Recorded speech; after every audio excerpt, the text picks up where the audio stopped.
Halo, kembali lagi di Ruang Zaki Channel. Di video kali ini gue akan ngobrol dengan mahasiswi keren tentang apa? Tentang Fakultas Hukum Universitas Pelita Harapan. Nah, ini lagi sering masuk FYP di TikTok sekarang ini. Jadi kita pengen tahu nih kira-kira apa UPH nih kira-kira seperti apa atmosfer kuliahnya, Fakultas Hukumnya. Kita sapa aja langsung. Halo Vanessa, apa kabar? Halo Mas, baik-baik. Mas sendiri apa kabar nih? Alhamdulillah baik. Ini pandemi ini semuanya serba online ya, Betul, kuliah, kegiatan. betul, Nah, betul. ini tapi kan ini apa? Ada masa-masa di mana orang ya tetap harus lanjutkan studi kan gitu. Nah, Betul. apa sih yang kemudian menjadi unik dan berbeda nih di Fakultas Hukum Universitas Pelita Harapan? Karena Fakultas Hukum itu selalu menjadi salah satu apa ya pilihan fakultas atau prodi yang paling favorit setiap tahun. Jadi orang-orang tuh selalu pengen untuk bisa ngambil Fakultas Hukum ini. Nah, apa yang unik nih dari Fakultas Hukum UPH yang ingin disampaikan?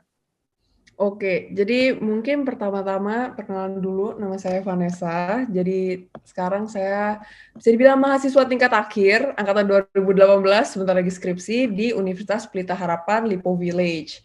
Jadi apa yang unik ya dari Universitas Pelita Harapan, khususnya Fakultas Hukum nih, mungkin kalau misalnya, ya nggak bisa bohong lah ya, banyak di luar sana bilang, oh ya swasta gini, universitas gini, udahlah kalah sama PTN-PTN gitu kan. Tapi sebenarnya enggak juga. Jadi kenapa yang unik tuh ternyata swasta juga akreditasinya tuh sama gitu, A gitu kan.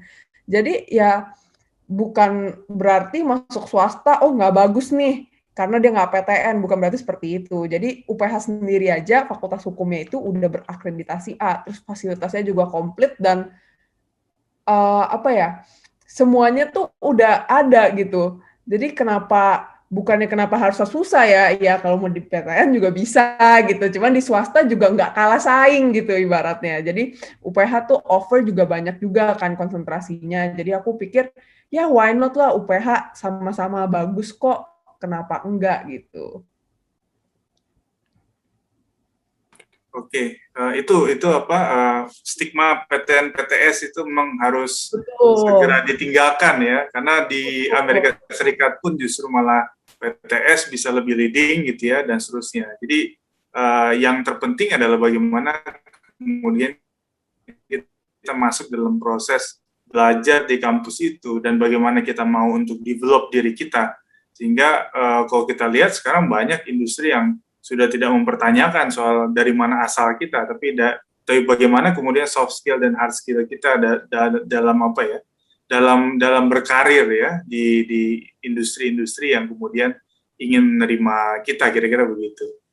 Apalagi yang kemudian bisa Vanessa apa sharing-sharing nih dengan teman-teman semua terkait dengan FAUPH. Mungkin boleh Oke, di-share kali materinya. oke. Apakah sudah terlihat? Oke, sudah aman. Oke, jadi kalau misalnya lihat gedung ini tuh sebenarnya gedungnya Fakultas Hukum. Jadi UPH tuh banyak sekali gedung-gedung kan, ada gedung B lah, gedung F. Kita tuh kalau Fakultas Hukum di gedung D, di gedung ini nih, persis di sini. Jadi kalau ke belakang langsung soccer field. Jadi oke, kenapa UPH? Yang pertama seperti tadi, UPH Law School itu berakreditasi A, jadi udah nggak kalah saing lah tentunya ya, prestasinya juga banyak gitu di apa moot court atau dia debate itu juga udah banyak prestasinya. Kemudian koneksi, kenapa koneksi? Karena sebenarnya pengajar-pengajar atau dosen-dosen di UPH itu best practitioner di Indonesia itu sendiri. Banyak yang emang lawyer-lawyer handal juga udah mengajar kita, jadi materinya juga bagus gitu kan. Selain itu kita juga nambah koneksi, oh kita tuh ternyata ada kesini loh atau kesini loh. Nah, yang uniknya lagi tuh UPH tuh durasinya untuk sampai graduation itu cuma 3,5 tahun. Jadi kalau universitas lain kan mungkin kan ada 4 tahun ya, kayak biasanya 4 tahun kan pasti jalurnya. Kalau UPH sendiri tuh cuma 3,5 tahun. Nah tapi bedanya lagi, walaupun 3,5 tahun, kita tuh menganut sistem trimester.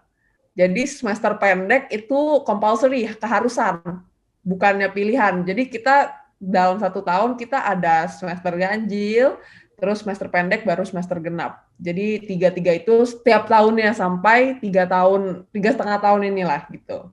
Fasilitasnya juga komplit, baik akademik atau non-akademik. Kalau misalnya akademik, kalau khususnya untuk FHUPH itu, kita punya ruang moot court sendiri. Jadi biasanya kita ada pelajaran yang kayak membutuhkan simulasi gitu, kita bisa langsung praktekkan gitu. Kita udah dapet feel-nya gitu ya. Kan kadang kalau praktek cuman ngomong-ngomong doang di bangku kan nggak dapet gitu feel-nya. Nah kalau misalnya ini tuh langsung ada mejanya, udah ada plakatnya, segala macam tuh udah ada. Nah, kemudian kalau non-akademiknya tuh banyak juga, swimming pool-nya, kemudian basketball court-nya ada 3, ya kan. Biasanya kalau ngelihat-lihat di YouTube tuh yang tanding-tanding, nah di situ tuh rame dah tuh kan. Terus kita selain basketball court tuh, kita masih ada soccer field dan juga futsal. Nggak lupa juga ada badminton, kemudian kita juga ada gym. Jadi bisa tergolong komplit lah ya, dan kita tuh bisa pakai semuanya gitu. Bukan kayak pilih-pilih, ini nggak boleh, ini nggak boleh. Ini bisa-bisa aja, yang penting urus izinnya gitu. Nah, kemudian lokasinya juga bisa tergolong strategis ya. Jadi nggak jauh juga dari Jakarta. Ya mungkin bisa dibilang nggak deket juga, cuma di sana juga udah komplit, udah deket rumah sakit, deket apartemen, deket makanan-makanan di Benton Junction, ataupun deket mall tinggal nyebrang doang. SPM, Supermall Karawaci. Jadi benar-benar tinggal nyebrang gitu kan, nggak repot-repot deh. Oke, jadi untuk UPH ini mungkin secara general ya, ini aku juga ambil dari website, jadi seharusnya secara general. Jadi di UPH itu untuk fakultas hukumnya kelasnya tuh terbagi 2, regular dan internasional. Nah, bedanya apa sih regular international nih? Apa orang-orangnya kalau yang internasional tuh harus yang kayak orang-orang luar, orang-orang asing. Nah, ternyata enggak. Jadi bedanya itu cuma bahasa pengantarnya. Semua orang bisa pilih pada awal pas mau pendaftaran tuh mau reguler atau internasional. Nah, tapi pas lagi pendaftaran kalau mau kelas internasional itu harus lampirin bukti IELTS. Gitu. Ada minimumnya juga sih. Cuman kayaknya nggak gitu tinggi-tinggi banget deh. Seharusnya 5 atau 6, mungkin nanti bisa dicek sendiri di websitenya ya. Soalnya aku sendiri itu kelasnya regular. Kalau regular ya biasa aja, seperti nggak usah IELTS langsung aja rapot gitu-gitu, ya udah gitu kan dokumennya. Nah, kalau misalnya di UPH untuk fakultas hukumnya itu kita tuh ada pembagian konsentrasi, tapi pembagian itu nanti baru dibagi itu pas semester 5 kalau nggak salah. Jadi pas 1 tahun pertama itu masih yang biasa semuanya nyampur. Tahun pertama mohon maaf, terus tahun kedua juga masih nyampur. Nanti di semester pendek itu bakal mulai tuh mau pilih konsentrasi apa. Ada 3, mau bisnis, internasional, atau praktik hukum, kemahiran praktik hukum. Jadi ada 3. Jadi kalau misalnya bisnis ya bahas tentang corporate yang kayak pajak dan lain-lainnya, itu adanya di bisnis. Nah, kalau international law itu mungkin kayak ke hukum laut lah, hukum diplomatik gitu-gitu. Jadi lumayan banyak, dan pengajarnya juga ada beberapa yang mungkin dari kementerian ya bisa dibilang ya. Jadi ya source-nya juga reliable gitu kan buat belajar gitu kan. Dan yang ketiga itu kemahiran hukum tuh mungkin orang-orang yang mau jadi jaksa atau hakim, itu masuknya ke kemahiran hukum atau legal practice proficiency gitu. Nah, untuk selection prosesnya sendiri gimana? Apa susah masuk Fakultas Hukum Universitas Pelita Harapan? Susah sih dibilang mungkin enggak ya, kalau misalnya dibilang seperti itu. Jadi yang gampangnya kalau kalian mau daftar itu masuk ke ini one.uph.edu. Nah, itu udah langsung tuh buat aplikasinya. Tahap-tahapnya seperti apa? Registrasi akun, terus isi data diri, kemudian lampirannya cuma identitas sama rapot. Nanti ada formulir-formulir juga yang harus disubmit, nanti tinggal tunggu aja balasannya. Gitu. Jadi prosesnya tuh makan waktu 3 sampai 14 hari lah, itu dapat dikasih tahu. Jadi UPH itu direct admission ya bisa dibilang ya. Jadi tinggal dikirim filenya, nanti dikasih tahu keterima atau enggak. Nah, tapi ternyata ada nggak ujian masuknya dan lain-lain. Ternyata tuh kalau di website UPH tuh ada tertulisnya. Pertama, kalau fakultas kedokteran, nih beda ya, fakultas kedokteran tuh harus ujian masuk. Nah, terus ada juga kalau orang-orang yang nggak lulus direct admission, itu baru disuruh tes masuk. Kemudian ada yang kalau homeschooling, paket C, atau misalnya yang kandidat-kandidat lain yang dirasa perlu itu baru tes masuk. Cuman buat aku sendiri, aku kan langsung direct admission ya, dan beberapa teman aku juga kebanyakan direct admission, jadi aku nggak gitu tahu tuh tesnya gimana, harus apa-apa aja. Cuman ya rata-rata semua direct admission sih, jadi jangan takut aja gitu, kecuali ya bener-bener concern banget gitu kan di tahap ini, ya mungkin boleh lah tanya-tanya di one.uph.edu gitu, atau di uph.edu itu nanti ada live chatnya lewat WhatsApp, jadi nanti bisa tanya-tanya juga.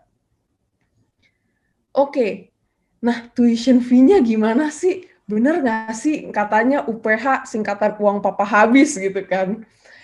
Ya, kalau dibilang murah, enggak juga ya, karena kalau kita tahu di PTN kan jauh lebih murah, di universitas-universitas, beberapa universitas lain juga jauh lebih murah. Cuma kalau dibilang paling mahal, juga enggak gitu. Masih banyak yang di atas kita, mungkin per semesternya itu banyak. Jadi ya kalau misalnya dibilang, oh masuk UPH tuh udahlah paling inilah, udahlah paling mahal gitu-gitu. Enggak juga. Banyak yang kayak gitu juga. Jadi jangan set mind, aduh UPH nih, aduh mahal. Ya mungkin memang lebih mahal, tapi bukan yang paling mahal gitu. Nah, jadi ini admission fee-nya, oke mungkin aku zoom ya, biar kelihatan semuanya. Admission fee-nya itu di 45 juta. Nah, cuma pas zaman aku sih, aku dapat keringanan nih admission fee-nya, karena jadi tuh kebagi dulu ya, pas aku masuk, itu kebagi tahap-tahap. Kalau misalnya dia ada yang tier 1 atau gimana gitu, jadi admission fee-nya tuh dikurangin gitu, ada diskon-diskonnya gitu. Nah, sekarang juga kalau lihat di website UPH tuh ada beasiswa 100% kalau nggak salah buat biaya masuk gitu kan. Nah, first payment buat jaket, orientasi, fasilitas itu 16 juta. Ini tuh dua-duanya cuma bayar pas di awal ya. Nah, jadi kalau kita bisa lihat di law sama international law itu nggak ada perbedaan tuh di sini. Yang bedanya di uang semester. Uang semesternya tuh berapa sih? Nah, di sini tuh ditulisnya 20 juta, ya kan? Nah, sebenarnya internasional sama enggak cuma bedanya 1 juta doang. Jadi enggak terlalu jomplang gitu. Ada universitas yang PTN yang aku tahu kan kelas internasionalnya sama nasionalnya beda jauh banget gitu kan. Jauhnya jauh banget deh ya. Cuman kalau di UPH sendiri kelas internasional sama reguler itu enggak ya selisih sedikit lah bisa dibilang ya. 1 juta gitu kan. Nah, ini 20 ini bukan fix tiap semester 20. Enggak, jadi tergantung SKS-nya gitu. Jadi kalau aku sendiri biasa kalau semester yang biasa gitu, semester ganjil atau semester genap, itu aku paling bayarnya berapa? 16-an juta gitu. Jadi tergantung SKS-nya. Nah, kan tadi kan aku udah bilang kan UPH itu 3 semester. Kalau semester pendeknya gimana? Apa masih 16 juta juga? Ya kalau kayak gitu sih gimana ya, pendek tetap sama kan nggak mungkin. Jadi kalau untuk pendeknya itu setengah harganya. Kayak ini kan aku lagi semester pendek, jadi semester pendek ini itu biayanya 8 juta. Karena semester pendek itu maksimal buat SKS itu 8 ya kalau nggak salah. Jadi nggak semahal semester panjang pada umumnya gitu. Jadi kita tuh ada 10 semester untuk komplit gitu. Nah, ini kan biayanya, ini perkiraan total study fee-nya segini gitu. Ini kalau misalnya nggak ada yang ngulang ya, atau mata pelajaran itu beda lagi. Kalau udah ada yang kayak gitu, ya hitung per SKS lagi gitu. Nah, next-nya, living cost-nya gimana sih di sana? Atau kalian misalnya dari daerah, atau dari mungkin di Jakarta, cuman Jakartanya jauh gitu kan, gimana sih living cost di UPH itu sendiri? Jadi untuk housing itu sebenarnya ada opsi ya, banyak opsi banget, bisa apartemen, bisa kos, bisa juga dorm. Jadi di UPH itu ada dorm juga, jadi bisa langsung tuh di dorm UPH. Jadi kalau misalnya bangun telat gitu, tinggal 5 menit, langsung lari, bisa itu keburu tuh kalau kayak gitu, ya kan? Nah, jadi kalau apartemen, Di UPH itu kan gampang ya aksesnya, jadi mungkin nggak sebut nama apartemennya, cuman di ininya, di komplek di mana Supermall Karawaci, itu di sana tuh dikelilingin apartemen-apartemen semua tuh. Bahkan bukan, itu yang biasanya orang tinggalin ya di situ ya, biasanya mahasiswa tinggalin. Bahkan di luar itu juga banyak apartemen-apartemen lain yang tinggal jalan doang ke UPH, jadi nggak butuh lagi tuh, transport gitu ya, mungkin kalau misalnya hujan gitu kan mau Grab atau Gokar gitu kan itu bisa. Kalau apartemen berapa sih? Ya range-nya mungkin average-nya 20 juta sampai 50 juta per tahun. Nah, itu kan bervariasi ya, ada yang udah ada furnish, ada yang enggak. Jadi ya tinggal dipilih aja gitu maunya gimana. Terus kan beda-beda tower juga beda-beda harga, tapi most likely 20 sampai 50 juta. Mungkin ada yang lebih murah, ada juga yang lebih mahal. Kemudian kos. Jadi di UPH itu di sekitarannya, lingkungannya itu banyak banget kos-kos gitu. Kalau misalnya kompleknya yang paling banyak kos tuh di Permata namanya. Nah, itu banyak banget kosnya. Kosnya tuh bagus-bagus, bukan kos yang apa bukan yang kos ecek-ecek lah. Jadi ada swimming poolnya, kosnya, wah udah komplit lah fasilitasnya gitu. Cuman kalau misalnya mau cari yang kayak biasa-biasa aja juga masih banyak gitu, yang nggak usah ada swimming pool gitu kan, yang nggak usah ada yang ada kolam ikannya, nggak usah kayak gitu juga ada gitu. Yang kayak rumah-rumah biasa itu ada yang dari 750.000 sampai 5 juta. Sebenarnya banyak yang lebih dari 5 juta. Cuman ini aku ambil average-nya aja, rata-rata segitu. Jadi ada yang kayak 4 juta, 5 juta. Tapi sampai 10 juta juga ada. Jadi tergantung mau kamarnya bagaimana. Biasa kos tuh ada tingkat-tingkatannya, kamarnya kayak gimana, dapat fasilitas apa aja gitu. Bahkan ada kos yang di dalamnya ada dapur sendiri gitu. Jadi ya beda-beda lah. Kalau misalnya apartemen sama kos, bedanya kalau misalnya kos tuh ada servisnya ya, jadi apa-apa semua udah diberesin segala macam gitu. Kalau apartemen kan semua harus sendiri ya kan. Nah terakhir tuh dorm. Jadi dorm tadi aku baru cek bahwa jadi nama dorm di UPH tuh namanya MYC gitu. Jadi kalau misalnya kalian tadi lihat basketball court-nya di samping kanannya, di kiri atas gitulah, itu ada dormnya gitu. Namanya MYC. Nah, berapa sih? Dia tuh nggak bisa per bulan ya. Jadi kalau dorm itu harus per tahun. Jadi 32 juta per tahun plus 4 juta untuk uang mukanya gitu. Jadi total 36 juta per tahun gitu. Cuman kalau untuk dorm sendiri dia tuh ada curfew-nya bisa dibilang. Jadi untuk dorm itu ada curfew-nya, terus nggak ada buat dorm sendiri aja mau, nggak ada. Jadi pasti ada roommate-nya gitu. Dan roommate-nya juga nggak bisa pilih, udah ditentuin gitu. Jadi kalau untuk dorm seperti itu, kalau kos apartemen kan ya, kalau untuk kos sih sendiri ya kan. Tapi ya kalau misalnya ada yang ruangannya banyak gitu kan, yang mau rame-rame gitu ya bisa. Apartemen juga kan ya sesuka-suka gitu kan. Nah, kalau untuk food-nya gimana sih? Makanannya gimana nih di UPH? Apa makanan kayak fine dining gitu kan mahal-mahal? Ya enggak atuh. Kalau kayak gitu gimana ya kan? Jadi nama kantinnya yang gede di UPH itu namanya Food Junction. Ngomongnya FJ, kalau anak-anak UPH ngomongnya, mau ke FJ nggak FJ? Nah gitu, itu mungkin average-nya 25 sampai 30 ribu lah. Itu banyak banget makanan. Mau dari pempek lah, mau ayam katsu segala macam semua ada deh. Jadi itu di FJ. Cuman di tempat-tempat lain kalau masih dalam UPH itu biasa orang bisa ke kantin B atau misalnya ada yang ngomong juga DP itu ada juga, tapi itu kecil banget. Itu average-nya itu lebih murah sih daripada Food Junction gitu. Jadi kayak kalau di kantin B itu mereka udah kayak pre-package gitu loh, kayak udah di staples-staplesin. Kalau FJ kan baru dimasak dan lain-lain gitu kan. Kalau di kantin B itu udah disiapin dulu, kayak misalnya nasi kuning, terus Indomie geprek gitu ada gitu. Jadi kayak emang udah ada semua gitu. Nah, selain itu di mana lagi sih? Apa cuman di ruang lingkup UPH doang, atau kalau misalnya orang makan-makan gitu pas lagi break tuh di mana? Nah, UPH itu kan deket banget sama Benton Junction atau Supermall Karawaci kan. Terus jadi kalau misalnya kalian mau makan, bahkan di luar itu pun di Lipo Karawaci sendiri itu banyak banget makanan-makanan lain gitu yang bisa dieksplor dan nggak terlalu jauh. Nah, kalau itu ya bervariasi ya. Kalau di Benton Junction kan banyak makanan, minuman, apalagi sekarang minuman-minuman yang kayak boba-boba gitu udah banyak. Makanan pun dari makanan Chinese ke Indian, itu semua udah ada di Benton Junction. Jadi tinggal nyebrang. Jadi lokasinya misalnya ini UPH, Benton tuh di sini gitu. Tinggal nyebrang satu ini aja satu lampu lalu lintas aja gitu. Jadi nggak terlalu jauh, jadi tinggal jalan kaki gitu. Nah, oke. Kok nggak bisa next? Oh, oke. Mohon maaf, teman-teman sekalian. Jadi, gimana sih kalau misalnya kayak gitu dapat scholarship tuh bisa nggak? Apa UPH offer scholarship nggak? Sebenarnya UPH offer menurut aku lumayan banyak ya scholarship. Jadi dia ditinjaunya bukan dari segi akademiknya aja.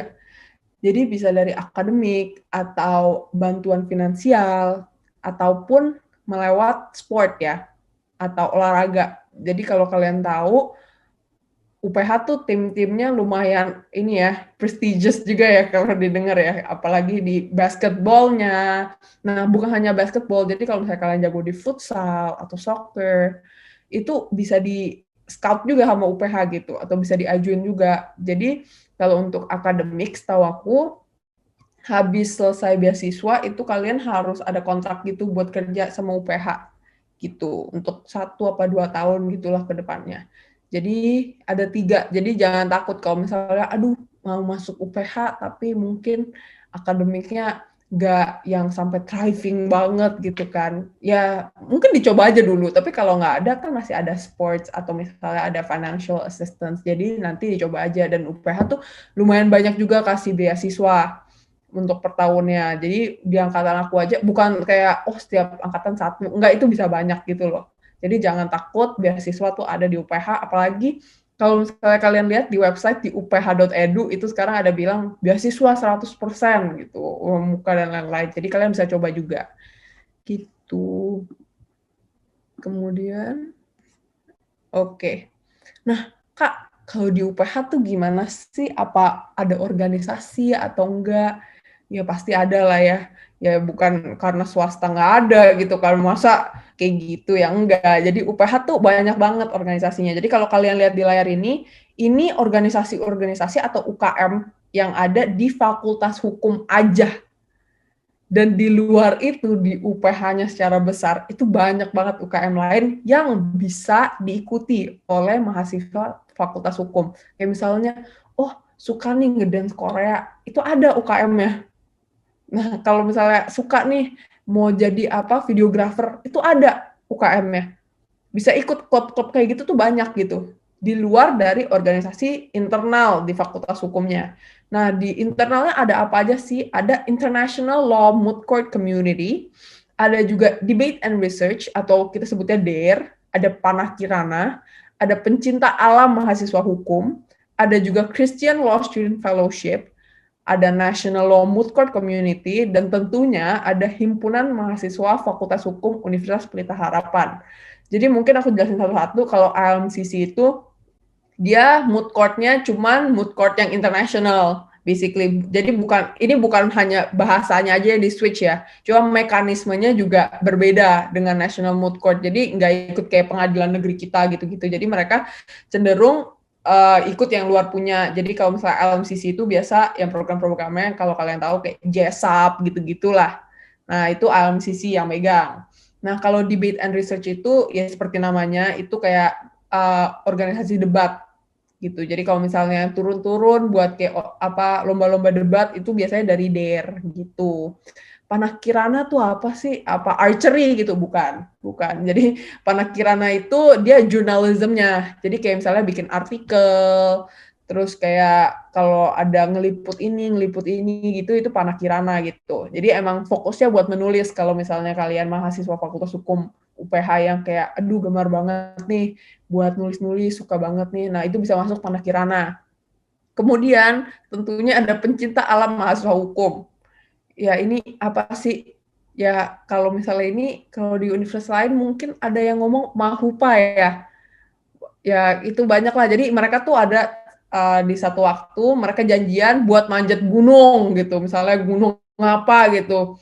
Bukan Gunung Sindur ya, gunung beneran gitu kan yang kayak gunung Ciremai atau apa gitu. Jadi mereka rame-rame tuh nanti sampai atas nanti kibarin bendera dari Fakultas Hukum Pelita Harapan gitu.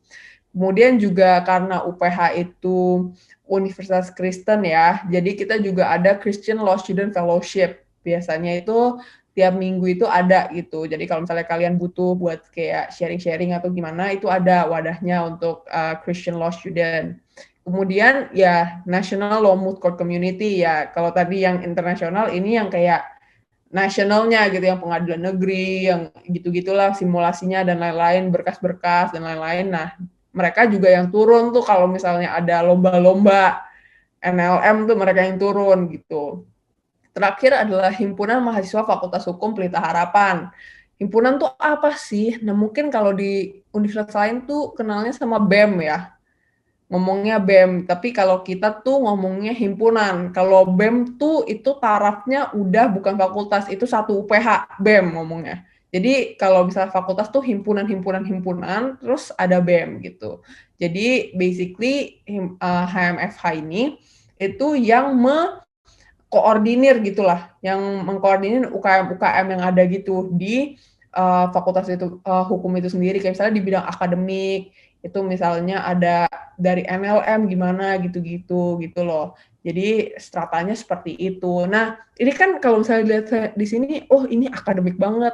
Nah, akademiknya nggak ada nih klubnya. Jangan gitu. Ada juga kayak misalnya basketball itu cowok-cewek ada loh.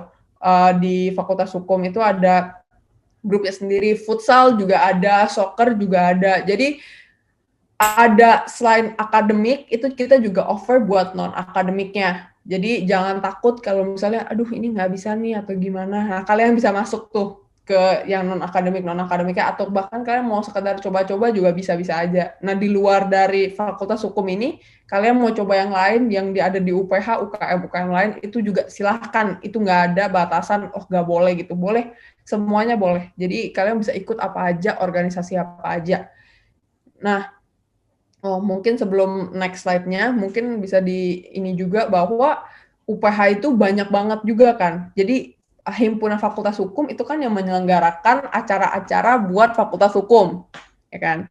Tapi di luar itu juga banyak nih acara yang bukan inisiasi oleh HMFA itu sendiri, kayak misalnya ISL ngomongnya. ISL tuh jadi antar fakultas itu lomba gitu kan, lomba entah dia basket lah, entah dia biliar lah apa, itu namanya ISL. Nah, di ISL itu kalian dari mahasiswa Fakultas Hukum itu juga bisa loh jadi panitianya. Jadi banyak hal yang di luar-luar itu yang kayak misalnya kita ada mentoring. Jadi mentoring itu buat orang-orang yang baru masuk gitu. Kalian juga bisa jadi mentor. Jadi jangan takut kalau di UPH tuh aduh nggak ada kepanitiaan lah, banyak banget opportunity buat kalian masuk ke panitiaan dan juga kalian bisa mengenal dari fakultas-fakultas lain gitu. Jadi masuk aja dulu, nanti kita lihat gitu kan. Nah, ini sedikit sharing kalau dari foto-foto ini. Nah, ini situasi di kelas nih. Kalau yang tengah situasi kelas nih. Ini udah selesai kayaknya kuliahnya nih. Maksudnya udah end of semester gitu lah ya. Nah, jadi kelas UPH ya kurang lebih seperti ini. Nah, ini tuh himpunan mahasiswa Fakultas Hukum 2019-2020. Nah, sekarang waktu dulu aku juga ikut HMFH sebagai bidang non-akademik, khususnya jadi manajer futsal. Nah, kalau sekarang itu aku HMFH juga dan jadi sekretaris di BPH-nya HMFH tahun ini. Nah, kalau misalnya yang ini, kalau misalnya kalian lihat, itu acara baru-baru banget selesai. Mei lalu, acara namanya DMRLW 2021. Nah, ini kalau misalnya kalian bisa lihat, ini ada Pak Mokhtar ya nih di sini nih. Jadi banyak, ini juga panitia banyak. Nah, kalau misalnya kalian mau lihat aku di mana, yang ini nih, di sini nih, bisa kursорnya nah, sebelahan kan. Nah, karena pandemi nggak bisa, jadinya begitu aja udah cukup gitu kan. Nah, kalau yang di atas ini, kalau bisa kelihatan, ini waktu itu aku jadi wakil acara ini International Law Futsal Olympic. Jadi pas tahun 2019 itu aku dan rekan aku itu handle buat International Law Futsal Olympic atau disebut ILFO. Jadi buat antar kelas gitu kan, bukan antar kelas aja loh, semua angkatan di Fakultas Hukum itu ikut futsalnya, nanti ada supporternya juga gitu. Jadi untuk mempererat tali persaudaraan FHUPH lah ya gitu ya. Nah kemudian FHUPH juga dari dulu kita ada namanya Culture Day. Jadi kalau misalnya dilihat di sini pakai baju adat. Ini tuh Culture Day itu bagian dari hukum adat. Jadi biasanya abis itu kita harus ada culture day, harus ada gimana hukum adatnya dari ini, kita integrasinya seperti itu tuh. Ada yang kayak pakai baju dari Papua lah mana. Jadi kayak kita sekaligus mengenal kultur-kultur yang ada di Indonesia. Kalau ini waktu itu aku jadi manajer futsal, ini baru menang nih. Waktu itu di ISL, menang lombanya. Tapi bukan keseluruhannya, tapi waktu itu ini lagi foto. Kemudian kalau aku sendiri itu aku tuh hanya join di himpunan mahasiswa hukum Fakultas UPH ya. Jadi cuma di HMFH aja yang aku join. Aku nggak join DER atau ALM atau NLM, itu aku nggak join.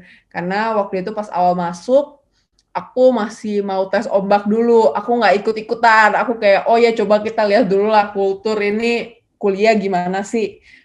Pas lagi tahun kedua, aku coba apply di HMFH yang jadi non-akademik itu. Nah, habis itu pas mau apply lagi, tapi semua orang bilang, wah kalau misalnya kayak gitu keberatan nggak gini-gini, kayak banyak nggak? Soalnya kan kalau misalnya kalian mau apply DARE atau apa itu mereka tuh ada simulasinya terlebih dahulu, jadi tuh bener-bener banyak gitu, kayak misalnya harus debat internal gitu-gitu. Nah, nanti diseleksi yang lolos baru masuk gitu kan.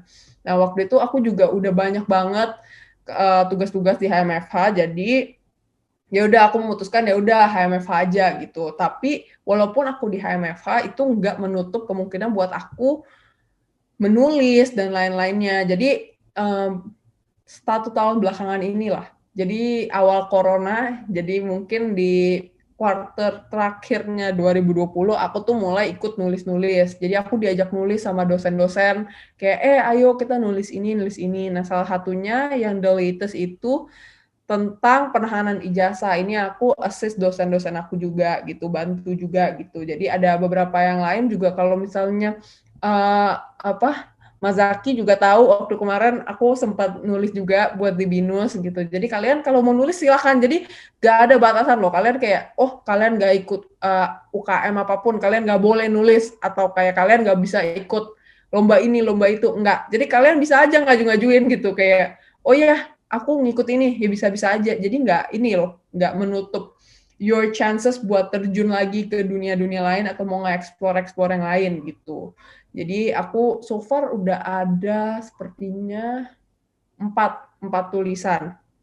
1 di Lemhanas, terus abis itu ada di Law Review, ada di BINUS, ada juga di DPR. Jadi itu 4-4 yang baru aku kerjain sih.